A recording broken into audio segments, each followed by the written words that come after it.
Remaining composed while others misjudge you is a rare strength.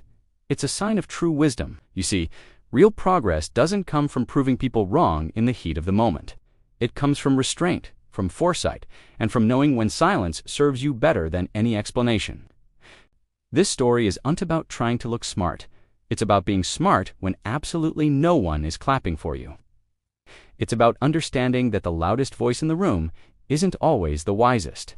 Imagine a coastal town, famous for its incredible shipbuilders. In this town lived an old craftsman, a true master of his trade. His reputation was legendary. The boats he built were considered unsinkable. They simply never failed at sea. Wealthy merchants trusted his work more than anyone else's, and seasoned sailors would refuse to set sail unless they saw his personal mark carved into the ship's wood. It was a symbol of safety, of quality, of excellence. Naturally, apprentices flocked from all over the region, hoping to learn from him. They were eager, ambitious, and full of energy. But among them was his youngest apprentice, a quiet boy who, to everyone else, seemed a bit slow. He wasn't like the others. While they worked loudly, boasting about their speed and their strength, this boy would spend hours just sanding a single plank of wood, completely absorbed in his task, without saying a word. He never rushed his work. He never got into arguments. He just focused. The other apprentices, full of youthful pride, couldn't understand him. They saw his quiet dedication as weakness. "Hey, slowpoke," they would taunt. "By the time you finish sanding one board, we'll have built an entire hull." They laughed, convinced their speed was a sign of skill. But the boy never rose to the bait. He just kept sanding, his movements deliberate and patient. He was playing a different game, a longer game, one they couldn't yet comprehend. One sunny afternoon, a wealthy trader stomped onto the docks. He was impatient, looking for a quick deal. He needed a ship built fast of cheap wood, fast labor, and an impossibly short deadline. He didn't care about quality. He only cared about speed and cost. The master craftsman, who valued his reputation and the lives of the sailors above all else, listened to the trader's request and immediately refused. He knew that cutting corners on a ship was a death sentence. But before the master could even explain the dangers, the arrogant trader turned to the crowd of apprentices. "Forget the old man," he announced. "Who here is willing to take this job? I'll pay well for speed." Almost instantly, every single apprentice stepped forward, eager to prove themselves, their hands raised high. Everyone, that is, except for the quiet boy. He remained still, his hands by his side. The trader noticed the boy's hesitation, and a smirk spread across his face. He walked over to him, looking down his nose. "What's the matter with you, son? Are you afraid of a little hard work?" The dock fell silent as everyone turned to watch. The boy looked up, not with fear, but with a deep, unsettling calm. He shook his head slowly. "No, sir," he said, his voice soft but clear. "I'm not afraid of hard work. I'm afraid of the ocean." A wave of laughter erupted from the other apprentices and the trader. They thought his answer was absurd, a coward's excuse. The trader scoffed, hired the loudest, most boastful apprentices, and they got to work immediately. They built the ship in record time, slapping it together with cheap materials and celebrating their efficiency as it sailed away on the evening tide. They felt proud, successful, and much smarter than the quiet boy. Weeks later, a monstrous, unexpected storm rolled in from the sea. It was the kind of storm that sailors tell stories about for generations. The cheaply built ship, caught in the heart of the tempest, was never seen again. It vanished without a trace, taking its crew and cargo with it.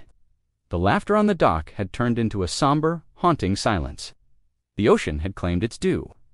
Months passed, the tragedy became a cautionary tale whispered among the shipbuilders.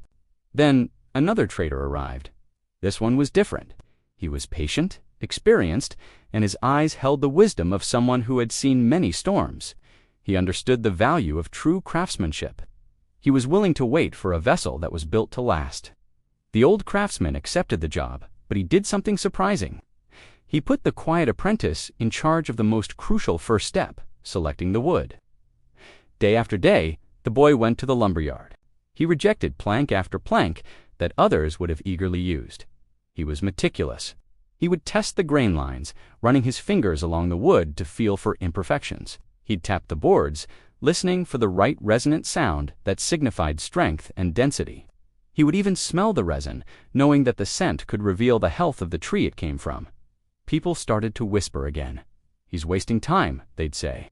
"He's too picky." The master has made a mistake, but the boy paid them no mind. His focus was on the ocean, not on their opinions. When the ship was finally complete, months later, it didn't look particularly special. There were no fancy carvings or decorative paint. It was plain, simple, and unadorned. But to a trained eye, it was a masterpiece of solid, uncompromising work. It was a vessel built not for show, but for survival. Years passed, storms came and went, battering the coast with wind and waves. That ship, the one built with patience and care, returned to port every single time. It became a legend in its own right, a symbol of resilience. One evening, one of the younger apprentices who had once mocked the quiet boy approached him on the dock. He was humbled now and genuinely curious. "Why?" he asked. "Why did you never defend yourself back then? When we all laughed at you, when we called you slow, why did you never say anything?" The quiet boy, now a respected craftsman himself, looked out at the sea. He smiled faintly and replied, "If I argue with them, I lose time. Time is what I need to do the job right. If I rush to prove them wrong, I lose the ship." The sea doesn't care who talks the loudest. It doesn't listen to boasts or arguments. It only respects what's built well. Nearby, the old master craftsman, now retired, overheard the exchange and smiled.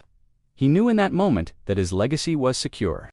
He knew that true wisdom doesn't need to shout for attention. It doesn't compete for the spotlight. It waits, it observes, and it acts only when the moment is right. In our own lives, it's so easy to get caught up in seeking immediate recognition. We want people to see how hard we're working right now. We want their approval, their applause. But there are others, like the quiet boy, who are quietly preparing for outcomes that last a lifetime. So if you're working towards something meaningful, building a business, mastering a skill, raising a family, and people around you don't understand your pace, let them wonder, let them whisper. The important work you're doing doesn't need their approval. It needs your patience. It needs your focus. One day, when the storms of life come, what you've built will do all the explaining for you. Thanks for watching.